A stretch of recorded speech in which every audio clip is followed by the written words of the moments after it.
Hello friends, நான் சாவித்ரி பேசுகிறேன். இன்றைக்கி வீடியோவில் இஎம்ஐயில் வாங்காமல் வீட்டு உபயோகப் பொருட்களை எப்படி ஒரு இல்லத்தரசி வாங்கினாங்க அப்படின்னு சொல்லிட்டு பார்க்க போகிறோம்.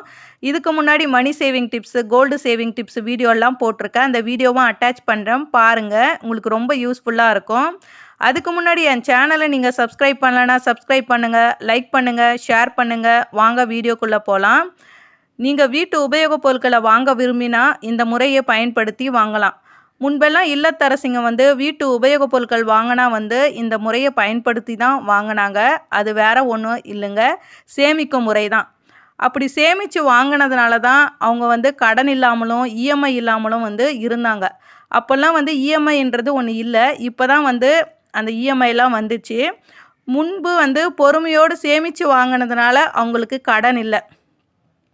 இப்போல்லாம் நம்மளுக்கு சேமிக்கிற அளவுக்கு பொறுமை இல்லை. உடனே நம்ம வாங்கணும் அப்படின்ற எண்ணத்தினால நம்ம இஎம்ஐயில் வாங்கிடுறோம், இஎம்ஐயில் சிக்கிக்கிறோம். நாம் சேமிக்கிற முறையை மறந்ததுனால தான் இப்போ இஎம்ஐலையும் கடன்லையும் மாட்டிக்கொள்கிறோம். நாம் வீட்டு உபயோகப் பொருட்கள் எதனா வாங்கினோம்னா சேமித்து வாங்கும் பொழுது நம்மளுக்கு கடனும் வராமல் இருக்கும், இஎம்ஐயிலும் நம்ம மாட்டிக்கொள்ள மாட்டோம். எப்படி இந்த இல்லத்தரசி சேமித்து அந்த வீட்டு உபயோகப் பொருளை வாங்கினாங்கன்னு சொல்லி பார்ப்போம். இந்த இல்லத்தரசி என்னுடைய தோழி தான். அவங்க எனக்கு ஆஃபீஸ் தோழி. அவங்க வீட்டில் ஆல்ரெடி ஃப்ரிட்ஜ் இருக்குது. அந்த ஃப்ரிட்ஜில் கூலிங் ஆகிறதில்ல, கம்மி ஆகுது அப்படின்றதுனால அவங்க இன்னொரு ஃப்ரிட்ஜ் வாங்கிறதுக்காக பிளான் பண்ணாங்க. அப்படி பிளான் பண்ணும்போது அவங்க சேமித்து எப்படி வாங்கினாங்க அப்படின்னு சொல்லி என் கூட ஷேர் பண்ணாங்க. அதை தான் உங்கள் கூட நான் ஷேர் பண்ணுறேன். வாங்க கேல்குலேஷனில் போகலாம். அவங்க எப்படி சேமித்து வாங்கினான்னு பார்ப்போம். வாங்க கேல்குலேஷனில் பார்க்கலாம்.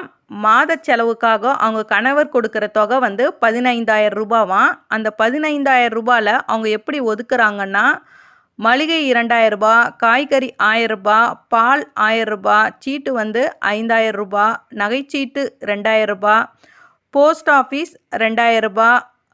ஃப்ரிட்ஜ் வாங்கிறதுக்காக அவங்க டிசைட் பண்ணதுனால அவங்க 1,000 ரூபா எடுத்து வச்சுருவாங்களாம் மாதமானா. இதர செலவுக்காக 1,000 ரூபா கையில் வச்சுருப்பாங்களாம். இப்படி தான் அந்த 15,000 ரூபாய்க்கு மாத பட்ஜெட் போடுவாங்களாம். இது மாதிரி போட்டுக்கிட்டு இருக்கும் போது அவங்க ஃப்ரிட்ஜ் ரேட் போய் கேட்டிருக்காங்க. சிங்கிள் டோர் ஃப்ரிட்ஜு அது 16,000 ரூபான்னு சொன்னாங்களாம். அதனால் 16,000 எப்படி நம்ம சேவ் பண்ணலான்னு யோசிக்கும் போது ஒரு வருஷம் அவங்க டார்கெட் வச்சுருந்தாங்க. ஒரு வருஷத்துக்கு 12 மாதம்.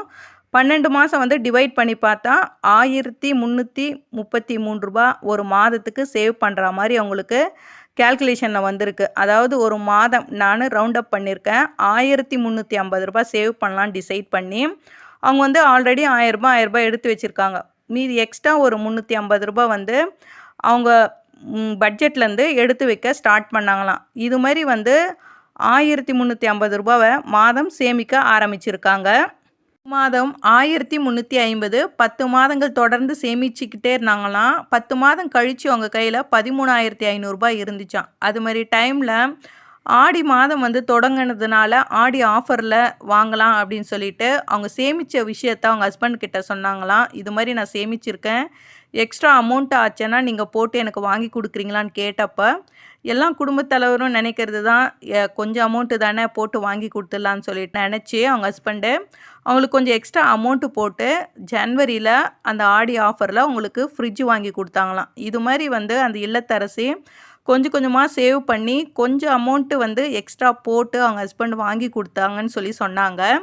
இது மாதிரி நீங்களும் வீட்டு உபயோகப் பொருட்கள் வாங்க விரும்பினா இது மாதிரி சேவ் பண்ணுங்கள். சேவ் பண்ணி வாங்கிறதுனால இஎம்ஐ வாங்காமல் தவிர்க்கலாம், அதே நேரத்தில் கடன் வராமலையும் தவிர்க்கலாம்.